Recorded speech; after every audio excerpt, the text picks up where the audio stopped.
Hello students, we are continuing our lesson that is light. In our last period we have studied some important phenomenon related to light. How light get reflected, what is incident angle, what is the angle of reflection, then laws of reflection. These are the things we have studied already in our last period. So today we are going to see some important phenomenon related to light. The first of all we have to study a topic, reflected light can be reflected again. इसका मतलब क्या होता है कि अगर आप किसी light को अगर ग्लास के ऊपर से किसी मिरर के ऊपर से आप एक बार रिफ्लेक्ट कराते हो तो उसको डबल से रिफ्लेक्ट नहीं करा सकते क्या? तो बिल्कुल करा सकते हो। मतलब एक लाइट बार बार हम लोग उसको रिफ्लेक्शन उसमें करा सकते हैं।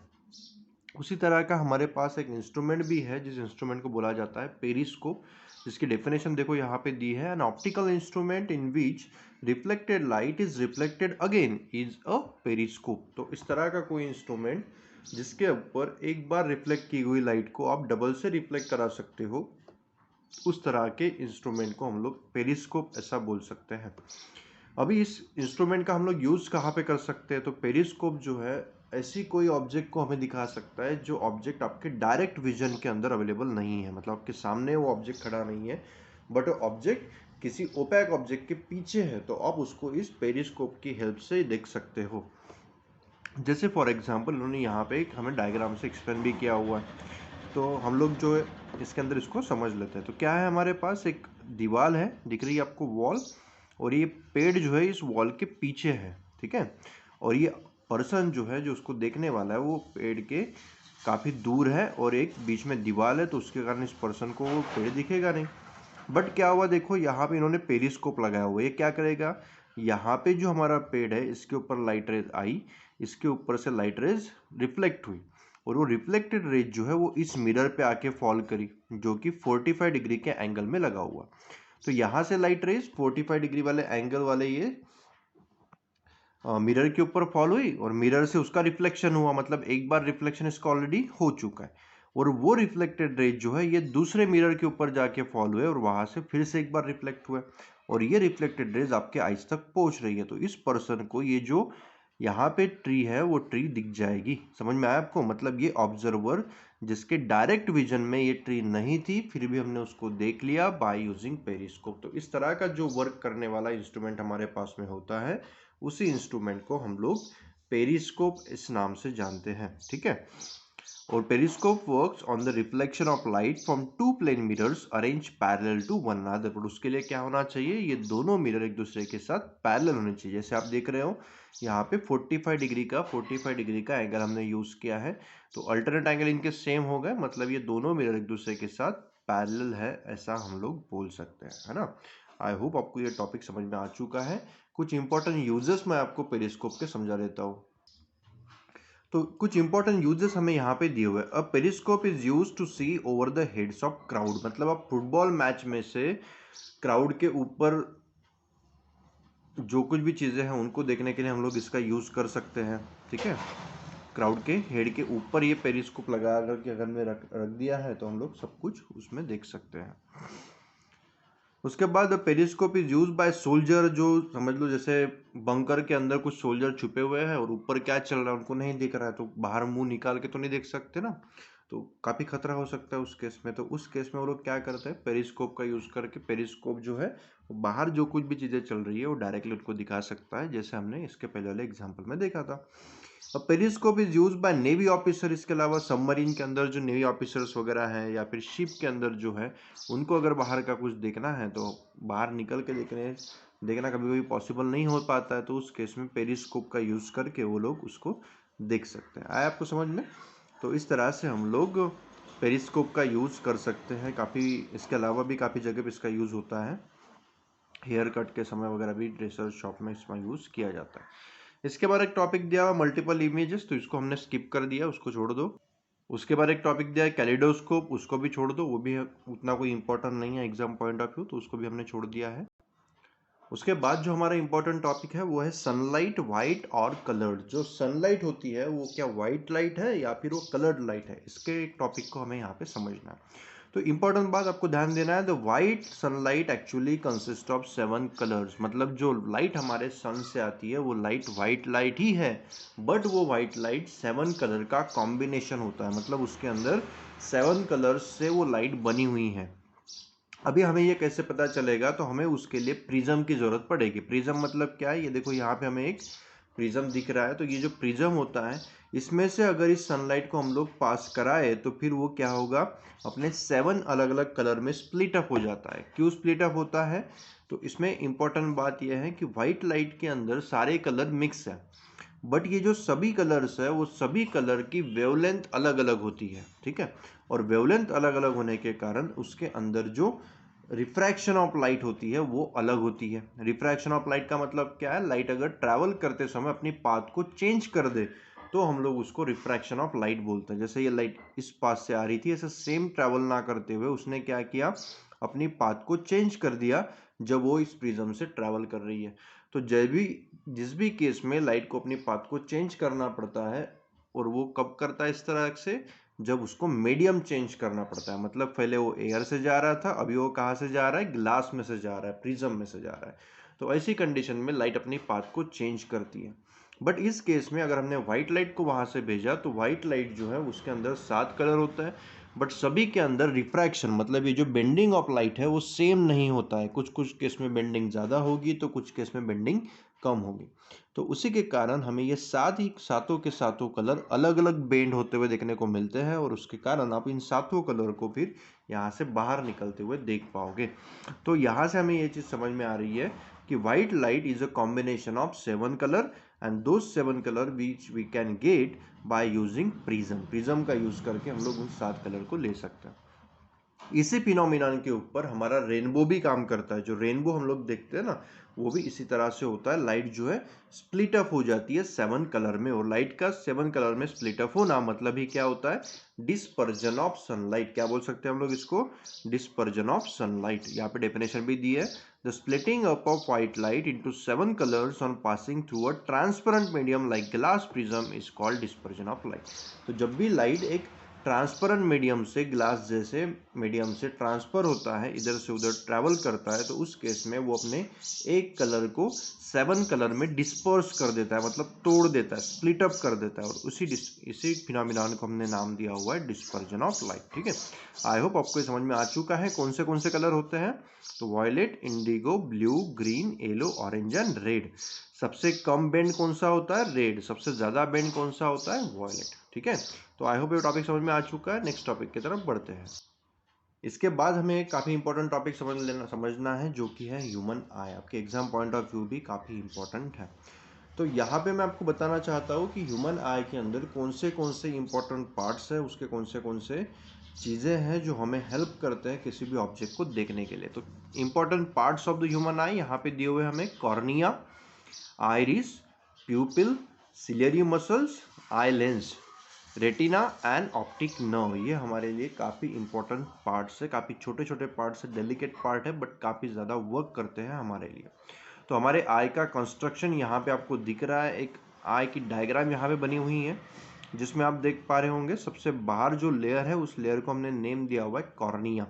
दिख रहा है आपको, ये कॉर्निया का वर्क क्या होता है, तो ये जो है ये हमारे आई को बाहर के जो भी पार्टिकल्स है उनसे प्रोटेक्शन प्रोवाइड करता है। The light coming from an object enter the eye through cornea, cornea से अंदर आता है।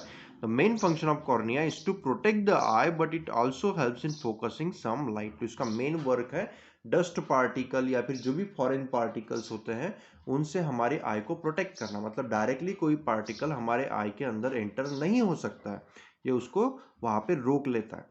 बट इसके अलावा इसका और भी काम है। ये कौन सा काम करता है, कन्वर्जिंग एक्शन करता है। मतलब बाहर से जो भी लाइट आ रही है उस लाइट को हमारे आई के अंदर भेजने का काम, और पूरी की पूरी ज़्यादा से ज़्यादा लाइट हमारे आई में जाए ताकि हम लोग अच्छे से सभी ऑब्जेक्ट को देख पाए। तो ये भी काम, फोकसिंग ऑफ लाइट का भी काम जो है वो कॉर्निया हमारे लिए करता है।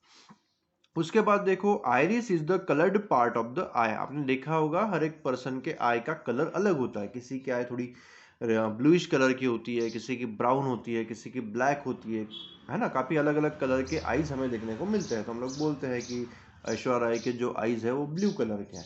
तो ये एक्चुअल में आई का कलर मतलब कौन सी चीज का कलर होता है, तो ये कलर होता है आपके आइरिस का। मतलब जो पार्ट में आपको ये अलग अलग कलर देखने को मिलते हैं उस पार्ट को हमने नेम दिया हुआ है आइरिस, है ना।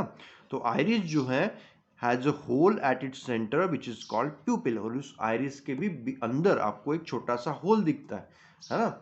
और उस होल को हम लोग क्या बोलते हैं हमारी लैंग्वेज में, प्यूपिल बोलते हैं, ठीक है। तो दो तरह की चीज हमने यहाँ पे समझी, आइरिस और उसके बाद में प्यूपिल। तो आइरिस के अंदर जो होल था उसको हमने प्यूपिल बोला है, उसको हम आगे और भी अच्छे से देखेंगे। इसके अलावा और क्या क्या होता है हमारे आइस के अंदर, तो आइरिस और प्यूपिल ये दोनों जो है मिलके काम करते हैं। और कौन सा काम करते हैं, बाहर से कितनी लाइट हमारे आई के अंदर एंटर करेगी इसको ये कंट्रोल करते हैं। उसको भी मैं सामने आपको एक्सप्लेन कर दूंगा। अभी हमें सिर्फ पार्ट के बारे में पहले एक्सप्लेनेशन समझना है कि पार्ट कौन से हैं। तो कॉर्निया समझ में आ गया आपको, जिनका काम है आईज को प्रोटेक्शन प्रोवाइड करना एंड लाइट को कन्वर्ज करा के आई के अंदर भेजना। आइरिस एंड प्यूपिल क्या होता है, iris is the coloured part जो हमारे आई के अंदर है, और pupil is the hole in centre of the iris. Iris के सेंटर में जो होल होता है वो होल मतलब प्यूपिल है, जिससे लाइट हमारे आई के अंदर एक्चुअल में ट्रैवल करती है। कहाँ से, इस छोटे से होल से, मतलब प्यूपिल से। उसके बाद में क्या है हमारे आई के अंदर, तो आई के अंदर एक लेंस लगा हुआ है जिसको हम लोग कॉन्वेक्स लेंस बोलते हैं। दिख रहा है आपको, ये जो लेंस है ये कॉन्वेक्स लेंस है। इसका काम क्या होता है, बाहर से जो लाइट प्यूपिल से हमारे आई के अंदर एंटर करेगी उस लाइट को कन्वर्ज करा के रेटिना के ऊपर भेजना। किसके ऊपर भेजना, रेटिना के ऊपर भेजना, ताकि रेटिना के ऊपर उस ऑब्जेक्ट की इमेज बन सके। अभी रेटिना क्या है, तो रेटिना जैसे हम लोग अगर किसी मूवी थिएटर में गए तो वहां पे आप देखते हो एक काफी बड़ा पर्दा लगा होता है ना। और उस पर्दे के ऊपर इमेज बनती है, आप उस हीरो को, एक्ट्रेस को, जो भी है वो सब कुछ आप उसके ऊपर देख पाते हो। मतलब वो जो पर्दा होता है वो क्या बनाता है, इमेज बनाता है। उसी तरह से हमारे आई के अंदर भी एक पर्दा होता है जो इमेज बनाता है किसी भी ऑब्जेक्ट की। और उसी पर्दे को या फिर उस स्क्रीन को जिसके ऊपर इमेज बनेगी, उस स्क्रीन को हमने नेम दिया हुआ है रेटिना ऑफ अवर आई। तो वो हमारा आई की रेटिना है जिसके ऊपर इमेज फॉर्म होती है, ठीक है। अभी जो है वो ऑब्जेक्ट्स जो हमारे आई के सामने होते हैं वो ऑब्जेक्ट सेम डिस्टेंस पे नहीं होते, है ना। कोई कोई ऑब्जेक्ट हमारे आई से काफी नजदीक होता है तो कोई कोई ऑब्जेक्ट आई से काफी दूर होता है। तो आपने देखा होगा कि अगर हम लोग को कैमरे में कभी फोटो निकालना है तो उस केस में उसकी लेंस को हमें थोड़ा सा एडजस्ट करना पड़ता है, ताकि वो सामने वाले ऑब्जेक्ट को बराबर उसकी पिक्चर को क्लिक कर सके, है ना। मैं मोबाइल की बात नहीं कर रहा हूँ, कैमरे की बात कर रहा हूँ। कैमरे में हम जब भी फोटो क्लिक करने की कोशिश करते हैं तो उसके सामने हमें एक छोटा सा लेंस दिया होता है, उसको थोड़ा सा एडजस्ट करना पड़ता है और उसको एडजस्ट करने के बाद हम सामने की फोटो को ले सकते हैं। तो वो एडजस्ट कैसे करते हैं हम लोग, उस लेंस के फोकल लेंथ को थोड़ा सा कम ज़्यादा करता है। तो उसी तरह से हमारे आई के अंदर भी जो लेंस है वो लेंस भी अपनी लेंथ को कम ज़्यादा करता है। उसकी साइज जो है वो छोटी बड़ी होती है हमारे आई के अंदर के लेंस की। और ये सब करने के लिए उसको हेल्प करता है एक मसल जिसका नाम है सिलियरी मसल्स। क्या बोलोगे आप उसको, सिलियरी मसल। तो सिलियरी मसल क्या करता है, आपके ये आई के अंदर का जो लेंस है उसको कभी कॉम्प्रेस कराता है, कभी थोड़ा सा इलोंगेट कराता है। इसको कॉम्प्रेस करने का, इलोंगेट कराने का काम किसका है, सिलियरी मसल का है। और ये ऐसा ही क्यों करता है, क्योंकि हर एक ऑब्जेक्ट हमारे आई से सेम डिस्टेंस पे नहीं होता। कभी ऑब्जेक्ट नज़दीक है तो उसको ज़्यादा कन्वर्ज कराना पड़ेगा, कभी ऑब्जेक्ट दूर है तो उसको कम कन्वर्ज कराना पड़ेगा, ताकि उसकी इमेज बराबर रेटिना पे बने और आप उस ऑब्जेक्ट को अच्छे से देख पाओ। तो इन सारी कंडीशन को फुलफिल करने के लिए हमें सिलियरी मसल जो है वो हेल्प करते हैं टू, आप लोग बोल सकते हो कि एडजस्ट द लेंस, लेंस को एडजस्ट करने में उसको हेल्प करता है, ठीक है। और रेटिना के बारे में मैंने आपको बता दिया, retina is the screen on which images form in the eye. Eye के अंदर जहां पे इमेज फॉर्म होती है उसको हमने बोला है रेटिना। इसके अलावा हमारे आई के अंदर क्या है, तो आप देख पा रहे होंगे डायग्राम के अंदर ऑप्टिक नर्व्स भी हमें दिए हुए हैं। ये ऑप्टिक नर्व्स का काम क्या है, हमारे ये पूरे आई ने मिलके जो इमेज रेटिना के ऊपर बनाई, ये इमेज हमें कहाँ भेजनी पड़ेगी, ब्रेन के पास भेजनी पड़ेगी, ताकि ब्रेन आपको बता सके कि ऑब्जेक्ट, ये इमेज एक्चुअल में है किस चीज़ की, है ना। तो इन सारी चीज़ों के लिए उस वहाँ की इमेज की इंफॉर्मेशन को ब्रेन तक पहुँचाने का काम किसका होता है, ऑप्टिक नर्व का काम होता है, ठीक है। और ये ऑप्टिक नर्व क्या करती है, वहाँ से इमेज कलेक्ट करके हमारे ब्रेन तक लेके जाती है, ठीक है। अभी इसके अलावा क्या है, जो यहाँ पे जो हमारा ये रेटिना वाला जो ये पूरा पर्दा हमने जो मैंने बोला था या स्क्रीन बोली थी जिसके ऊपर इमेज फॉर्म होती है, उस स्क्रीन के ऊपर एक जगह ऐसी होती है जहाँ पे छेद है, एक होल है, दिख रहा है आपको, और इस होल को हम लोग बोलते हैं ब्लाइंड स्पॉट। अभी ये ब्लाइंड स्पॉट क्या होता है और ये होल यहाँ पे क्यों है, तो यहाँ पर देखो ये जो रेटिना पे इमेज फॉर्म हो रही है, उस इमेज को हम ऑप्टिक नर्व के थ्रू कहाँ पे भेजते हैं, ब्रेन के पास। तो उसको ब्रेन के पास भेजने के समय यहाँ से जो लेंस मतलब जो नर्व्स निकलेगी उसके लिए यहाँ पे कुछ जगह छोड़ी गई है, मतलब यहाँ पे स्क्रीन नहीं है। तो अगर किसी ऑब्जेक्ट की इमेज इस ब्लाइंड स्पॉट के ऊपर बनती है तो उस केस में आप उस ऑब्जेक्ट को नहीं देख पाओगे। समझ में आया? तो ये ब्लाइंड स्पॉट हमारे रेटिना के ऊपर ही होता है और जहाँ पे एक छोटा सा होल है और उस होल के कारण वहाँ पे इमेज फॉर्म नहीं हो सकती है और वहाँ से जो है ऑप्टिक नर्व इमेज को लेके जाते हैं हमारे ब्रेन के पास। ठीक है, तो ये हमारा है ब्लाइंड स्पॉट ऑफ आवर आई। तो हमारी आई एक्चुअल में वर्क कैसी करती है उसको हमें शॉर्ट में अभी थोड़ा सा समझना है। इसको हम लोग और डिटेल में जब आप 10th स्टैंडर्ड में जाओगे तो पढ़ेंगे। अभी हमें सिर्फ शॉर्ट में इसका इंट्रोडक्शन ही पार्ट समझना है। तो आई लेंस में होता क्या है, वर्किंग ऑफ आई में हम लोग थोड़ा सा इसको शॉर्ट में समझेंगे। तो जब भी कोई लाइट रे हमारे आई के अंदर एंटर करना चाहती है तो वह कहाँ से एंटर करेगी, वो इस प्यूपिल से एंटर करेगी, मतलब जो छोटा सा होल हमारे आई के अंदर है उससे। वहां से लाइट रे प्यूपिल से हमारे आई के अंदर आई, आई के अंदर एक कॉन्वेक्स लेंस है। ये कॉन्वेक्स लेंस क्या करता है, इस लाइट को कन्वर्ज करा के हमारे रेटिना की तरफ लेके जाता है। ठीक है, रेटिना क्या है, तो स्क्रीन है और उस स्क्रीन के ऊपर इसकी इमेज बनती है और वो इमेज हम लोग देख पाते हैं हमारे आई का यूज करके। बट यहाँ पे एक चीज ध्यान में रखो, जो इमेज बनेगी वो इमेज उल्टी बनती है, मतलब ऑब्जेक्ट ऐसा है सीधा तो वहां पे वो ऑब्जेक्ट कैसा दिखेगा, उल्टा दिखेगा। बट बाद में जो हमारा ब्रेन है उस उल्टे ऑब्जेक्ट को फिर से सीधा करा के आपको दिखा देगा, मतलब आप ऑब्जेक्ट को देखोगे सीधा ही बट एक्चुअल में इमेज कैसे बनी है, वो बनी है उल्टी। समझ में आया आपको? तो इस तरह से हमारे आई के अंदर वर्क होता है और हम लोग ऑब्जेक्ट को देख पाते हैं। इसके बाद हमें और देखना है आइरिस और प्यूपिल के फंक्शन को डिटेल में। तो यहाँ पे हमें टॉपिक समझना है the function of iris and प्यूपिल। तो आइरिस और प्यूपिल होता क्या है, तो मैंने अभी आपको बताया कि ये जो आपके आई का कलर है, जो यहाँ पे ब्लूइश दिख रहा है, किसी का ब्राउन होता है, किसी का ब्लैक होता है, वो कलर जो होता है वो कौन से पार्ट का है एक्चुअल में, वो कलर वो है आइरिस का। और इस आइरिस के अंदर के जो छोटा सा होल है, इस होल को हमने बोला है प्यूपिल। अभी देखो ये आइरिस और प्यूपिल मिलके कौन सा इंपॉर्टेंट काम करते हैं, तो देखो आप जब एक किसी रूम में हो और उस रूम के अंदर पूरा अंधेरा हो चुका है, मैंने क्या बोला कि आप किसी एक रूम में हो और उस रूम के अंदर पूरा अंधेरा हो चुका है, लाइट बिल्कुल भी नहीं है, तो आपको दिख नहीं पाता है, आपको कुछ दिखता नहीं है। तो उस केस में हमारे आई के अंदर ये जो प्यूपिल वाला पार्ट है वो अपनी साइज को इंक्रीज करा देता है। ये अपनी साइज को इंक्रीज क्यों कराता है, ताकि जो भी थोड़ी बहुत लाइट उस रूम के अंदर है वो ज़्यादा से ज़्यादा हमारे आई के अंदर जाए और हम लोग कुछ ना कुछ थोड़ा बहुत ऑब्जेक्ट को देख पाए, है ना। तो उस केस में हमारे आई का अंदर का जो प्यूपिल है वो काफ़ी लार्ज साइज का हो जाता है, इस तरह का हो जाता है। बट देखो अगर सडनली लाइन आ जाए, मतलब सप्लाई स्टार्ट हो जाए, तो उस केस में क्या होता है, फिर वो सारी की सारी लाइट हमारे आई के अंदर एंटर करेगी क्योंकि प्यूपिल की साइज काफ़ी इंक्रीज हो चुकी है।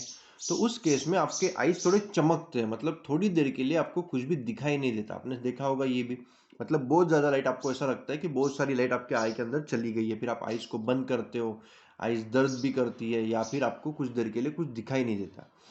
और उसके बाद हमारी आइरिस जो है वो प्यूपिल को फिर से अपनी नॉर्मल कंडीशन में ला के रख देती है, मतलब जितनी लाइट हमारे आई को चाहिए उतनी ही लाइट फिर आई अपने अंदर लेते जाएगा, ज़्यादा लाइट को एंटर करने की कोशिश नहीं करेगा, है ना। तो ये जो एडजस्टमेंट यहाँ पे प्यूपिल और आइरिस के बीच में हो रही है कि कितनी इंटेंसिटी की लाइट और कितनी लाइट हमारे आई के अंदर जाएगी, इसको ये दोनों मिलके कंट्रोल करते हैं। तो ये एक इम्पॉर्टेंट वर्क है प्यूपिल का और आइरिस का, ये दोनों मिलके वहाँ पे करते हैं। इसके अलावा हमारे रेटिना के ऊपर कुछ सेल्स होते हैं जिनको हम लोग रॉड सेल और कोन सेल भी बोलते हैं। तो ये रॉड सेल और कोन सेल, इनका भी हमारे आई के अंदर काफ़ी इंपॉर्टेंट वर्क है। क्या वर्क है, देखो rod are the rod shape cell, इनका शेप रॉड के जैसा होता है और इसीलिए हमने इसको रॉड शेप सेल बोला है। Present in the retina of an eye which are sensitive to dim light. तो ये डिम लाइट को सेंस करती है कि अभी हम जो रूम में है वो रूम के अंदर काफ़ी कम लाइट है, तो आपको क्या करना पड़ेगा, हमारे आई के अंदर के जो प्यूपिल है, आइरिस है, उनके अंदर एडजस्टमेंट करानी होगी, है ना। तो ये सारी चीज़ों को कौन सेंस करता है? रॉड सेल सेंस करते हैं। Rod cell of the retina however do not provide information about the colour of object, but ये एक इंपॉर्टेंट चीज़ है कि ऑब्जेक्ट के कलर के बारे में इंफॉर्मेशन बताने की कोई भी कैपेसिटी रॉड सेल के अंदर अवेलेबल नहीं होती है। उसके बाद हमारे पास दूसरे टाइप के जो सेल है जो हमारे रेटिना के ऊपर ही होता है, उसको बोला जाता है cone cell. Cone cell are the cone-shaped cell present in the retina of an eye which are sensitive to bright light. Cone also causes the sensation of color of object in our eyes. तो दो काम करता है cone cell. कौन से bright light को sense करता है, मतलब सामने जो लाइट है वो काफी ज्यादा ब्राइट है, आपकी आईज को अपने प्रोटेक्शन करना चाहिए, आईज को बंद कर दो। ये सारी इंफॉर्मेशन हमारे ब्रेन को कौन प्रोवाइड करता है? Cone cell.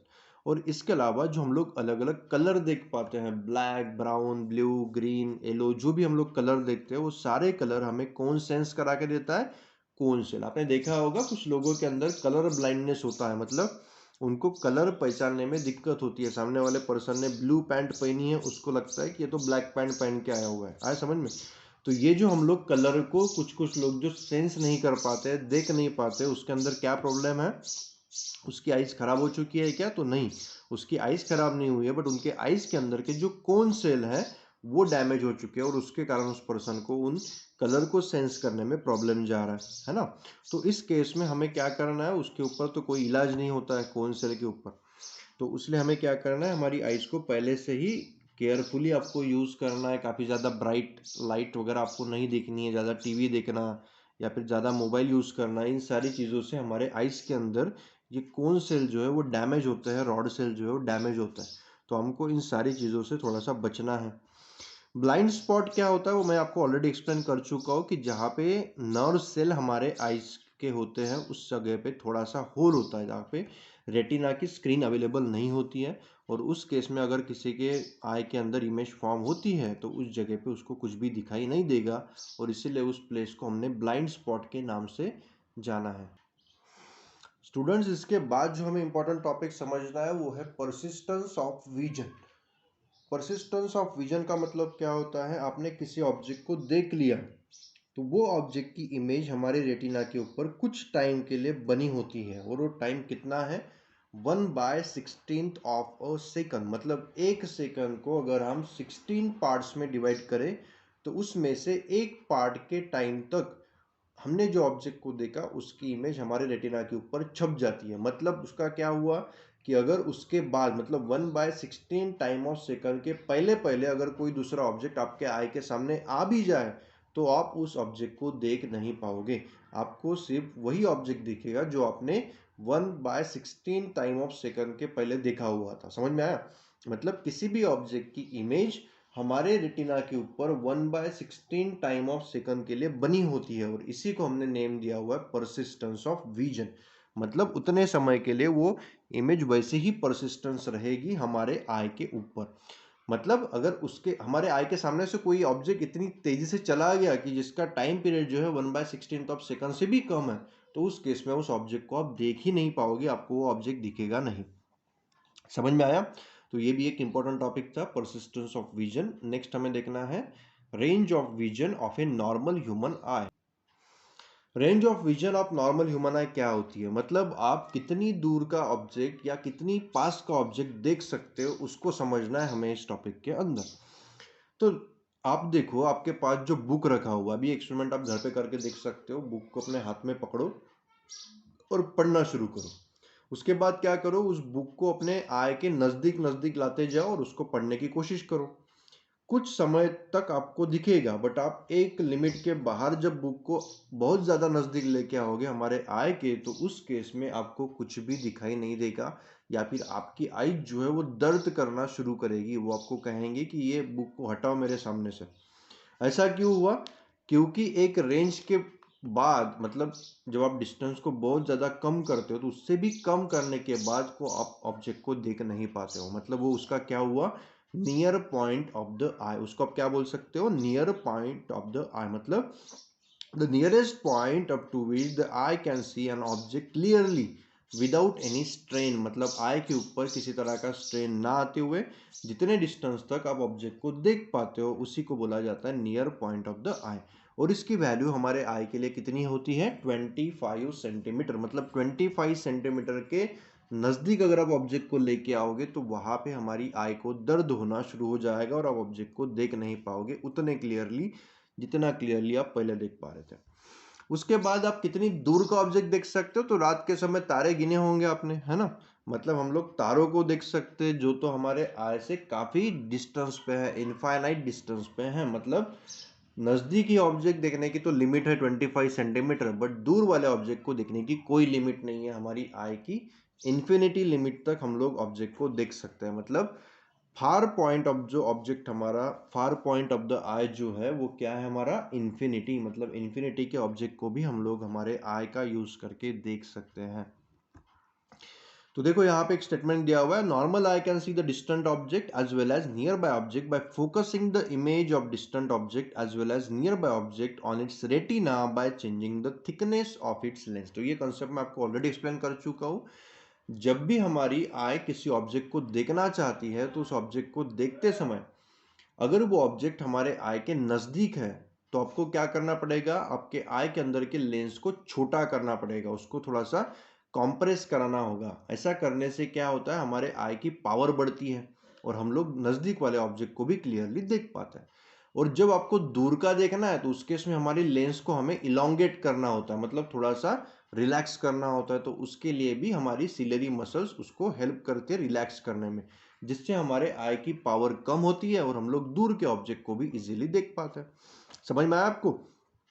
तो ये जो हमारे आई के अंदर लेंस की लेंथ को, थिकनेस को कम ज़्यादा करने की कैपेसिटी है, वो कैपेसिटी हमारे आई के अंदर कहाँ से आई, तो ये कैपेसिटी हमारे आई के अंदर आती है किसके कारण, due to ciliary muscles. Ciliary muscles का ये काम होता है कि हम लोग आई के पावर ऑफ लेंस को थोड़ा कम ज़्यादा करें।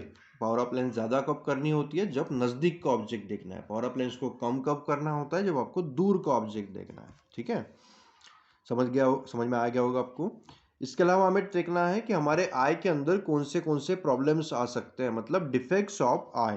तो उसमें हमारे पास कुछ बीमारियां होती हैं। सबसे पहली बीमारी है मायोपिया, उसके बाद है हाइपरमेट्रोपिया, देन कैटरैक्ट। ये सारी हमारी अलग अलग बीमारियां हैं, उसके बारे में भी इंफॉर्मेशन हम लोग लेसन में पढ़ेंगे। तो अभी हमें समझना है मायोपिया क्या होता है, उसके बाद हाइपरमेट्रोपिया क्या होता है, ये सारी बीमारियां हमारी आई में कैसे आ सकती है। तो सबसे पहले देखना है myopia. Myopia is that defect of eye due to which a person can not see the distant object clearly. Myopia मतलब इस तरह की बीमारी होती है जिसके अंदर एक पर्सन को दूर का ऑब्जेक्ट क्लियरली दिखाई नहीं देता है। मतलब नजदीक के ऑब्जेक्ट को तो पर्सन देख पा रहा है बट दूर के ऑब्जेक्ट को नहीं देख पा रहा है, तो उस केस में उसको बोला जाता है मायोपिया। ठीक है, की डेफिनेशन देखी हमने, myopia is that defect of eye due to which person can not see the distant object clearly. Means ऐसे पर्सन जिनको दूर के ऑब्जेक्ट बराबर दिखाई नहीं देते बट नज़दीक के ऑब्जेक्ट को क्लियरली देख पाते हैं, उन्हें हमें बोला जाता है कि मायोपिया की बीमारी हुई है। तो उस केस में हमें क्या करना है, आपको क्या करना है कि आप नज़दीक के ऑब्जेक्ट को देख पा रहे हो बट दूर के ऑब्जेक्ट को नहीं देख पा रहे हो। तो हमें क्या करना है, जो दूर ऑब्जेक्ट है उसका इमेज नज़दीक बनाना है, और वो करने के लिए हमें कॉन्केव मिरर जो है, कॉन्केव लेंस जो है वो हेल्प कर सकता है। तो इस केस में हम लोग जो स्पेक्टेकल्स यूज़ करेंगे वो यूज़ करेंगे कॉन्केव लेंस के बने हुए, जो क्या करेगा, दूर के ऑब्जेक्ट को, जो दूर में ऑब्जेक्ट रखा हुआ है उसकी इमेज को नज़दीक बनाएगा, फिर उस इमेज को हम लोग देख पाएंगे, क्योंकि हमारे आई में नज़दीक की चीज़ों को देखने में कोई भी दिक्कत नहीं है।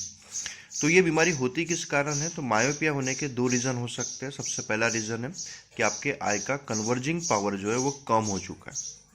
कन्वर्जिंग पावर जो हाई हो चुका है, मतलब बहुत ज़्यादा कन्वर्जिंग पावर हो चुका है, उसके कारण वो नज़दीक की चीज़ों को तो आपको अच्छे से दिखा पा रहा है बट दूर की चीज़ों को नहीं दिखा पा रहा है। ये हो सकता है फर्स्ट रीज़न। सेकंड रीज़न क्या हो सकता है, किसी इंजरी के कारण या किसी भी कारणवश जो आईबॉल है आपका वो काफ़ी बड़ा हो चुका है। आईबॉल मतलब जो हमने आई की डायग्राम देखी थी ना, वो आईबॉल अगर थोड़ा इनलार्ज हो जाए तो उससे क्या होगा, रेटिना एक नॉर्मल डिस्टेंस से थोड़ी ज़्यादा दूर हो जाएंगी, और उस केस में जो इमेज बनेगी ऑब्जेक्ट की वो रेटिना पे ना बनते हुए रेटिना से पहले बन जाएगी, है ना।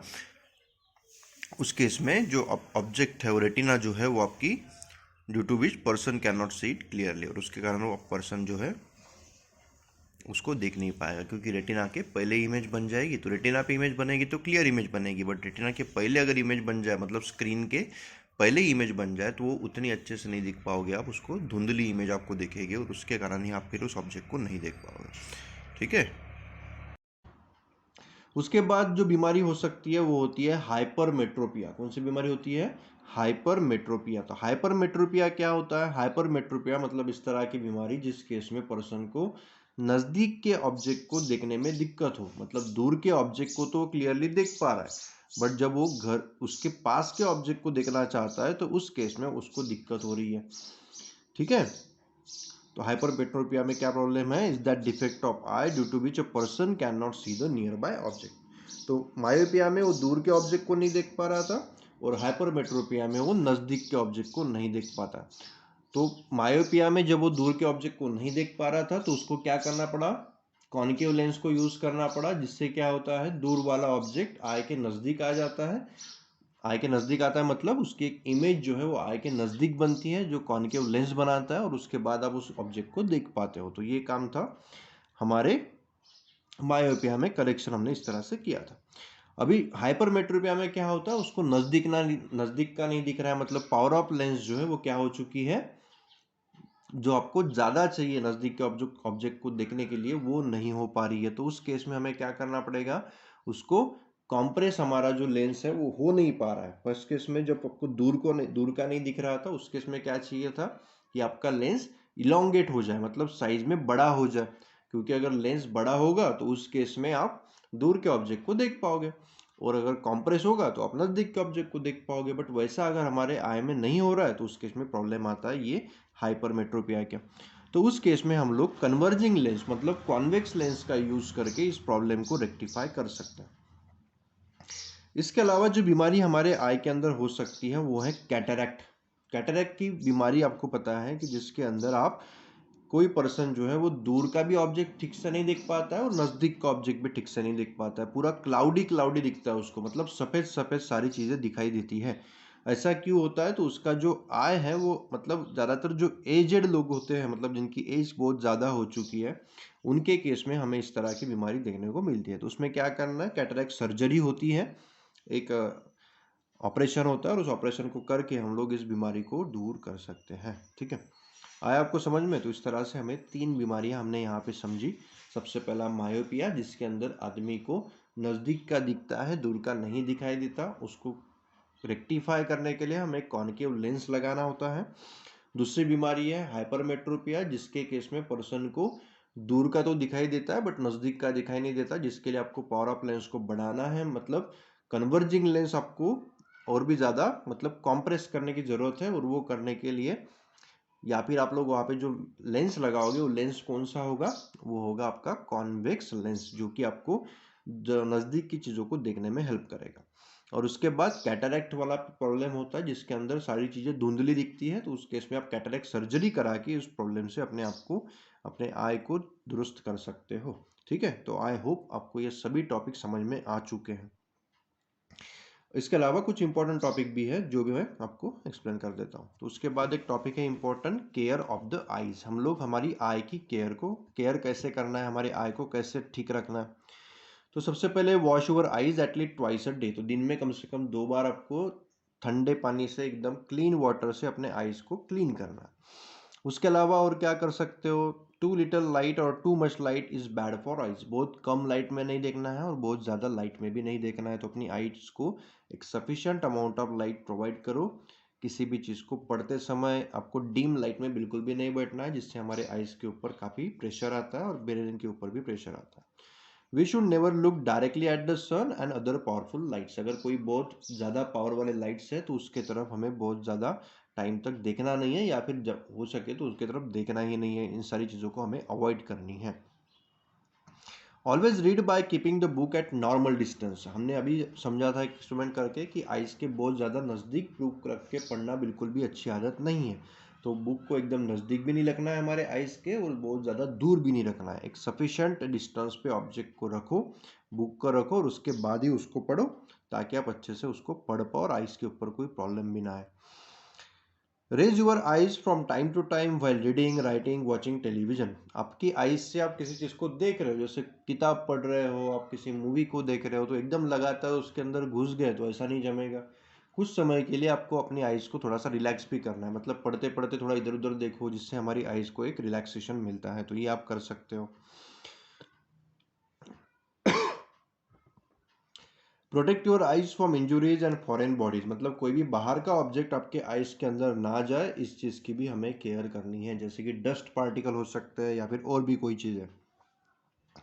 इसके अलावा कभी कभी आपके आइज को मतलब इचिंग होती है या फिर कोई प्रॉब्लम इस तरह का होता है, तो उस केस में आप काफ़ी लोग अपने आइज को रब करते हैं काफ़ी ज़ोर से आपकी हाथों से। ऐसा हमें बिल्कुल भी नहीं करना है, क्योंकि उससे भी हमारे आइज जो है वो इंज्योर्ड हो सकते हैं।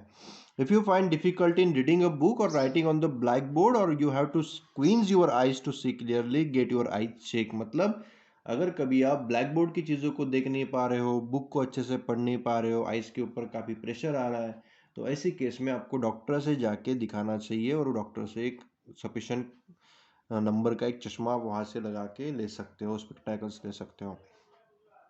इन केस ऑफ एन इंजुरी और any other problem to the eyes, consult to an eye specialist. अगर आपके आइज में कुछ इंजुरी हो जाती है तो घर पे ही डॉक्टर मत बन जाओ, आप पहले दवाखाने में जाके डॉक्टर को दिखाओ, आई स्पेशलिस्ट को, है ना, और उसके बाद ही आप जो भी वो बताते हैं उसके हिसाब से आपको करना है। Vitamin A is essential for keeping the eyes healthy. Deficiency of vitamin A is the diet is responsible for many ailments of the eye, including night blindness. तो आपको ये बात पहले से पता ही होगी कि हमारे आई के अंदर एक नाइट ब्लाइंडनेस का प्रॉब्लम होता है, जो मैंने इसके पहले भी आपको एक्सप्लेन किया। कुछ कुछ लोगों को रात के समय कुछ दिखाई नहीं देता, या फिर सारी चीज़ें धुंधली दिखती है, उतने अच्छी तरीके से नहीं देख पाते हैं जितने अच्छे से वो दिन में देख पाते हैं। इसी बीमारी को बोला जाता है नाइट ब्लाइंडनेस। और ये नाइट ब्लाइंडनेस होने का जो रीज़न है वो क्या है? विटामिन ए की कमी। अगर आपके खाने में विटामिन ए काफ़ी कम है, आप लोग हरी सब्जियां ज़्यादा खाते नहीं हो, ज़्यादा फल खाते नहीं हो, तो उसमें से आपको विटामिन ए की कमी हो सकती है आपकी आइज़ के अंदर, तो उस केस में आपको ये प्रॉब्लम हो सकता है।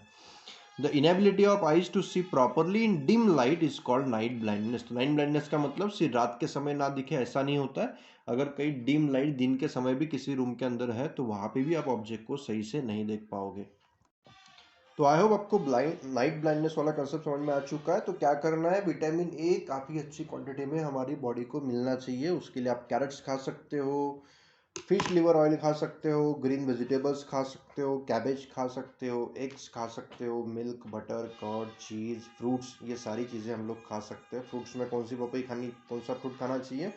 पपई खा सकते हो, मैंगो खा सकते हो, है ना, इसमें काफ़ी ज़्यादा विटामिन ए होता है और जो आपके आइज़ को काफ़ी हेल्दी रखता है, तो ये आपने खाना चाहिए।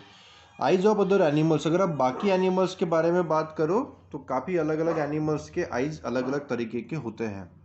The eyes of crab are quite small, but they enable the crab to look all around. Due to this, a crab can see an enemy even if it comes from behind. तो crab जो होता है, मतलब खेकड़ा जो होता है, उसके eyes काफ़ी छोटे साइज के होते हैं, थोड़े से बाहर निकले हुए होते हैं, जिसके कारण वो आगे का तो देख ही सकता है, साथ ही साथ पीछे का भी देख सकता है, जो हमारे अंदर क्वालिटी नहीं होती है ना। Butterflies have large eyes which appears to be made up of thousands of little eyes. The eyes of the butterfly enable it to see not only in front side but at as well as back also. उसी तरह की quality butterflies के अंदर भी होती है, वो भी सामने के ऑब्जेक्ट के साथ साथ पीछे के ऑब्जेक्ट को भी देख सकता है।